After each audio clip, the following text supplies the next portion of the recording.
자,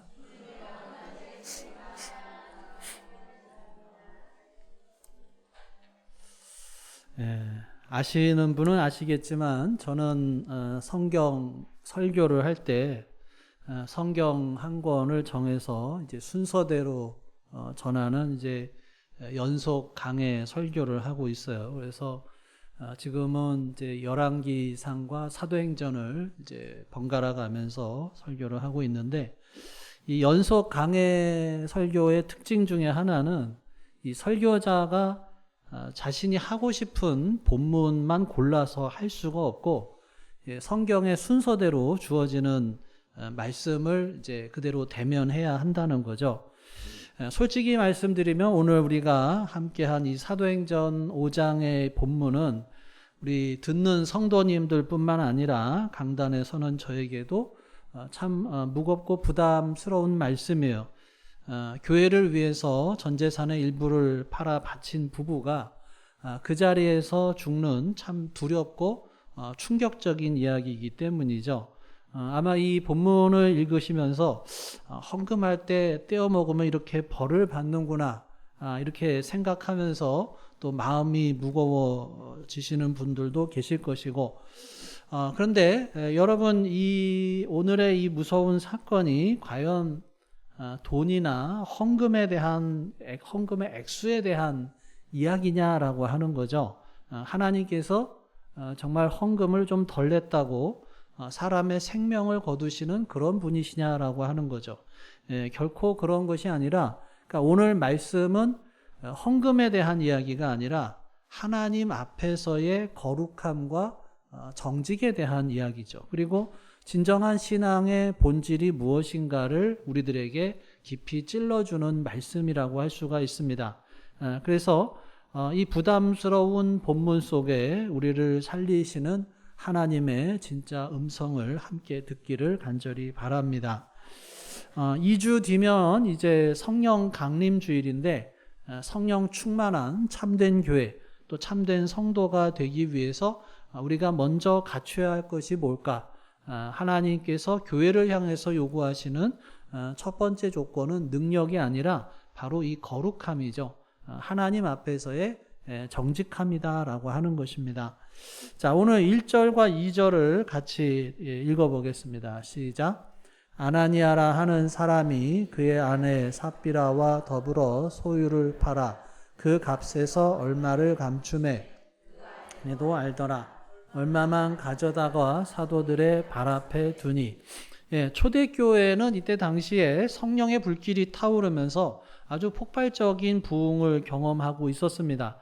그리고 4장에 보면은 성도들이 자기 재물을 조금도 자기 것이라고 하지 않고 서로 통용했다라고 되어 있어요.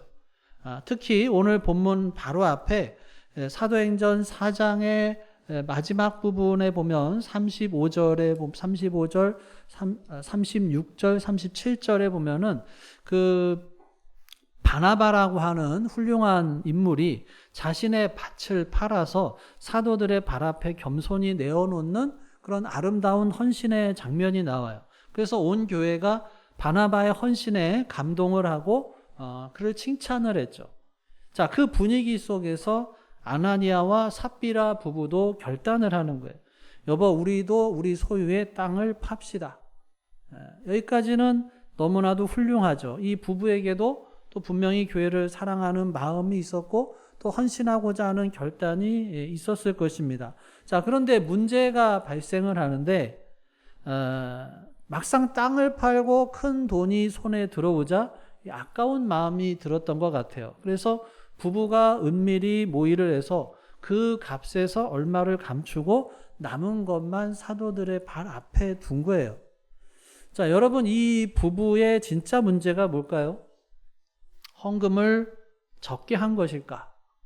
그것이 아니라 이들의 진짜 문제는 동기에 있는 거죠. 이들은 하나님을 향한 순전한 사랑과 감사의 예물을 드린 게 아니라 밭을 팔았던 바나바처럼 이 사람들에게 인정받고 칭찬받고 싶은 그런 허영심에 사로잡혀 있었다라고 하는 거예요. 돈의 일부도 챙기고 싶고 동시에 사람들에게는 와, 저 부분은 전 재산을 바쳤어 라고 하는 또 그런 인정도 받고 싶은 거예요. 그래서 일부만 바치면서 마치 전부를 바친 것처럼 위장을 한 것이죠. 그래서 하나님을 향해야 하는 헌신이 사람의 시선을 의식하는 자기 과시로 변질이 되는 것이죠. 이것이 위선이다라고 부릅니다. 그래서 2절에 보면은 그 감춘다라고 하는 단어가 있죠. 그 값에서 얼마를 감춤해. 근데 이 감춘다라고 하는 이 헬라어 단어는 어떤 뜻을 가지고 있냐면 훔친다, 횡령한다 이런 뜻을 여기서 가지고 있어요. 구약 성경에 여호수아 7장에 보면은 아간이라고 하는 사람이 전리품을 어떻게 합니까? 하나님께 온전히 바치지 않고 자기가 몰래 챙기죠. 그때 사용한 단어하고 같은 뜻의 단어예요. 그래서 이 위장된 헌신을 들고 나온 이 아나니아를 향해서 베드로가 무섭게 책망을 하죠. 자, 3절과 4절 같이 읽겠습니다. 시작. 베드로가 이르되 아나니아야 어찌하여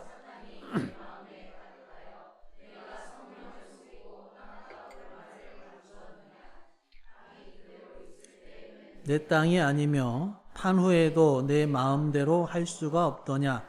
어찌하여 이 일을 내 마음에 두었느냐? 사람에게 거짓말한 것이 아니요 하나님께로다. 자, 이 대목에서 우리가 참 중요한 이 오해를 하나 풀고 넘어가야 됩니다. 가끔 이 본문을 읽으면서 헌금을 작정하고 떼어 먹으면 큰일 나는구나. 헌금을 적게 내면 하나님께 벌 받아서 죽을 수도 있겠구나. 이런 내용이 아니라 기독교는 그런 율법주의나 기복신앙이 아니라 4절을 자세히 보면 베드로가 분명히 말하죠. 그 땅 팔지 않고 그냥 두었어도 내 땅이고 팔고 나서 내 마음대로 썼어도 아무 문제 없지 않았느냐라고 하는 뜻이에요.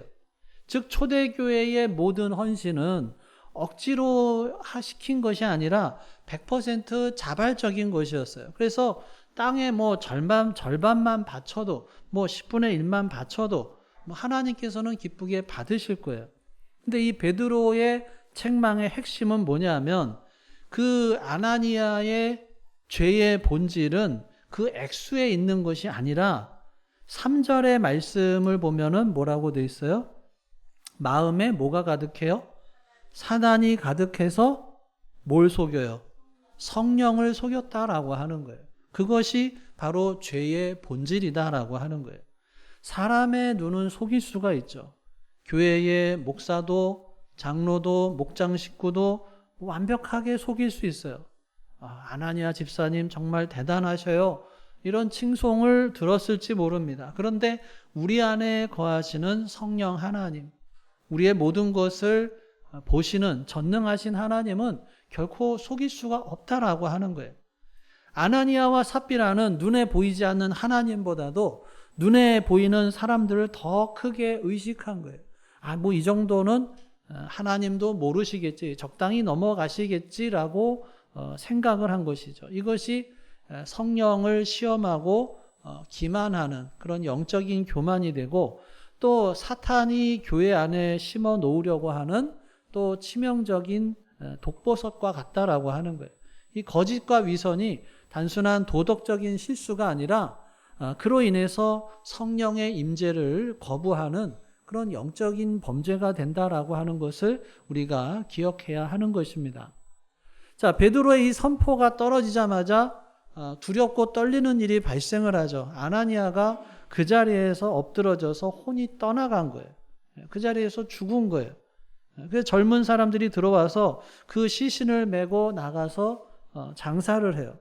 근데 더 비극적인 것은 3시간쯤 뒤에 이 남편의 죽음을 모르는 아내 삽비라가 들어오죠. 베드로가 그에게 마지막 기회를 줍니다. 그 땅 판값이 이것뿐이냐? 이 질문은 삽비라를 함정에 빠뜨리려고 하는 것이 아니라 남편과 함께 지은 죄를 지금이라도 자백하고 돌이키라고 하는 베드로가 내미는 회개의 기회를 주는 것이죠. 그런데 삽비라는 어떻게 해요? 끝내 거짓의 장막 뒤에 숨습니다. 이것뿐입니다.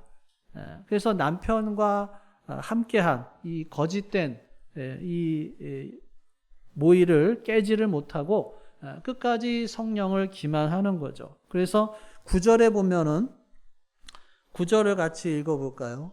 시작. 베드로가 이르되 너희가 어찌 함께 꾀하여 주의 영을 시험하려 하느냐? 보라, 내 남편을 장사하고 오는 사람들이 발이 문 앞에 이르렀으니 또 너를 메어 내가리라 하니.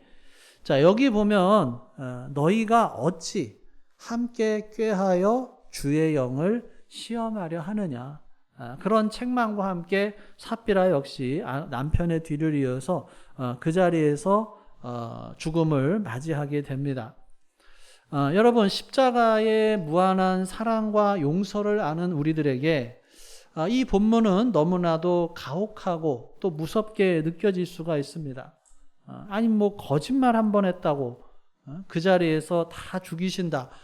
예수님께서 피 흘려 세우신 이 은혜의 시대에 하나님이 너무 심하신 것이 아니냐 하는 그런 의문이 들 수도 있는데, 만약에 오늘날 교회에서도 거짓말할 때마다 이런 일이 벌어지면 이 자리에 살아남아 있을 사람이 과연 몇이나 되겠어요?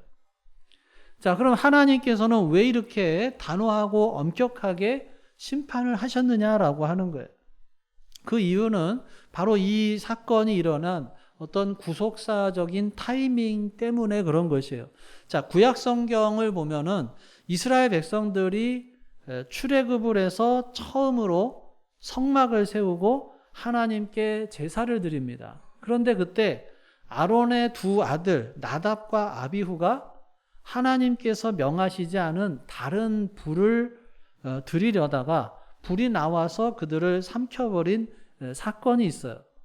또 이스라엘이 요단강을 건너서 가나안 땅에 들어가서 첫 번째로 치른 그 여리고성 전투에서 아간이 하나님의 명령을 어기고 전리품을 숨겼을 때 하나님께서 이스라엘 전체에 패배를 허락하시고 아간의 온 가족을 처단을 하시죠. 그러니까 처음 제사가 시작이 될 때, 또 처음 가나안 땅에 들어갈 때, 그리고 오늘 본문은 성령이 강림하셔서 신약의 교회가 처음으로 세워지는 그 첫 시점에 하나님께서 이 첫 단추가 끼워지는 순간에 사단이 교회를 위선과 거짓으로 물들이려고 하는 그런 영적인 공격을 용납하지 않으셨다라고 하는 거예요. 하나님께서는 아나니아와 삽비라 사건을 통해서 이제 막 태어나는 초대교회, 그리고 시대를 초월해서 존재하는 모든 교회를 향해서 교회의 어떤 순결성에 대한 기준을 세우고 계시는 것이죠. 내 교회가 헌금 액수로 움직이는 곳이 아니라, 내 성전이 사람의 영광을 구하는 곳이 아니라 나의 교회는 거룩과 정직 위에 세워져야 한다라고 하는 그런 심판 안에 여기에 모든 것이 담겨져 있다라고 하는 것입니다. 자, 그래서 말씀을 정리하면, 자, 이 끔찍하고 두려운 사건의 최종적인 결과는 뭐냐 하면, 교회가 그래서 시험에 들어서 깨졌느냐, 성도들이 무서워서 교회를 다 떠났느냐, 그것이 아니라 11절 같이 읽어보겠습니다. 시작. 온 교회와 네. 자, 여기 나오는 이 큰 두려움은 어떤 공포를 말하는 것이 아니라 살아계신 하나님, 불꽃 같은 눈으로 우리들의 중심을 보시는 거룩하신 하나님을 향한 어떤 경외심의 회복이라고 할 수가 있겠죠. 교회 안에 있던 사람을 향한 그런 허영심이 꺼지고 하나님을 진정으로 두려워하는 거룩한 경외심이 회복이 됐을 때 어떤 일이 일어났느냐, 바로 다음 주에 나누게 되는 12절 이하를 보면 이 거룩함을 회복한 교회 위에 사도들의 손을 통해서 수많은 표적과 기사가 일어나는 폭발적인 성령의 능력이 부어지게 되었다라고 하는 것입니다. 어떤 분들은 그래도 아나니아와 삽비라 부부를 죽인 것은 하나님께서 너무 하신 것 아니냐라고 생각하실 수 있어요.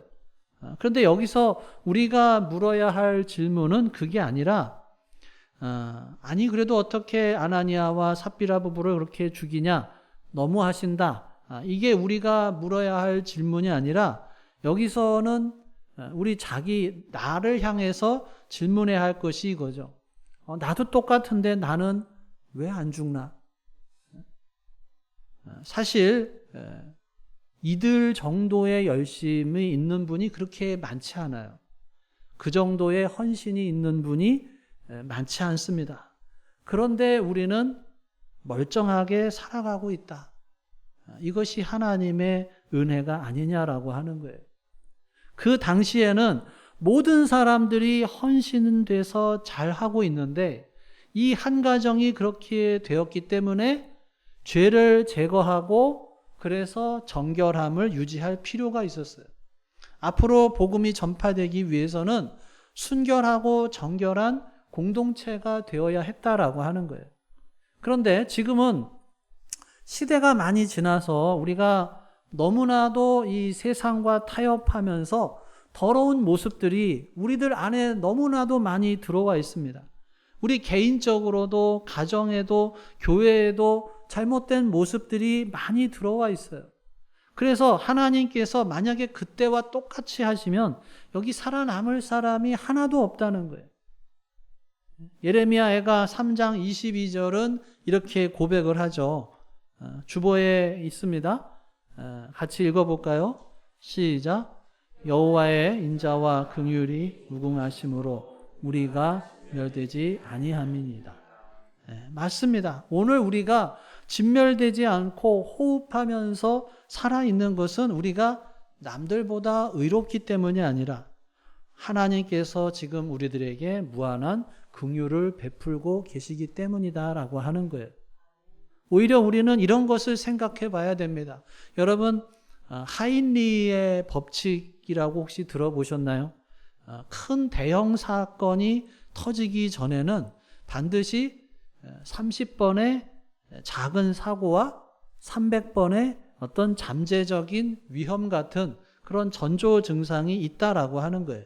하나님께서 초대교회의 첫 출발선에서 아나니아와 삽비라의 생명을 거두신 이 심판은 어찌 보면은 오고 오는 모든 시대의 교회와 우리들을 향해서 보여주시는 그런 대형 경고등이라고 할 수가 있겠죠.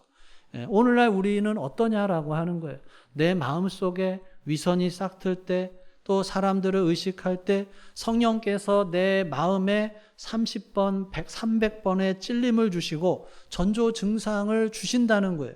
그때 빨리 마음을 잡고 회개해야 하는데 이 정도는 괜찮겠지. 남들도 이렇게 적당하게 하는데 이러면서 그 징조를 그냥 무시하고 넘어가면 우리 영혼에 돌이킬 수 없는 또 대형 사고가 날 수 있다라고 하는 거예요. 여러분, 아나니아와 삽비라가 안 믿는 사람들이 아니었죠. 내부 교회 사람들이었고 초대교회 성도들이었고 그것도 어떻게 보면 중직자들이고 그런데 사탄에게 자신을 내어주고 말았다라고 하는 거예요. 이것을 봤을 때 이들이 당시에 초대교회에서 열심히 했는지는 몰라도 결국 그들이 가졌던 믿음은 성경이 가르쳐주는 믿음이 아니라 단순히 어떤 인간의 종교심이었다라고 하는 것이죠. 여러분, 우리가 종교심과 참 믿음을 혼동하는 경우가 많습니다. 종교심과 믿음의 출발점이 먼저 다른데 종교심의 출발도 끝도 다 자기예요. 그러니까 내가 하나님을 찾고 내가 뭔가 길을 찾고 내가 원하면 하고 내가 원하지 않으면 안 하는 거예요. 자기가 뭔가 마음에 들면 열심히 찾고 마음에 안 들면 안 하는 것. 그것이 종교심이에요. 믿음은 뭐냐면 시작도 끝도 하나님이 주체가 되셔요. 비록 나는 지금 별로 하나님을 찾을 기분이 아니더라도 하나님께서 내게 먼저 와주셨기 때문에 감사해서 하나님이 그렇게 먼저 해주신 것에 감사해서 반응하는 것이 믿음이다라고 하는 것이죠. 내가 먼저 나서서 뭘 하겠다는 게 아니라 하나님께서 해주신 것에 감사해서 감사합니다 하면서 나오는 것이 믿음이에요.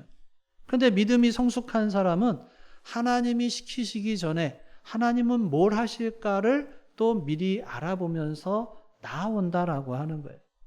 아나니아와 삽비라가 가진 것이 참 믿음인 줄 알았는데 그냥 종교심에 불과했다라고 하는 거예요.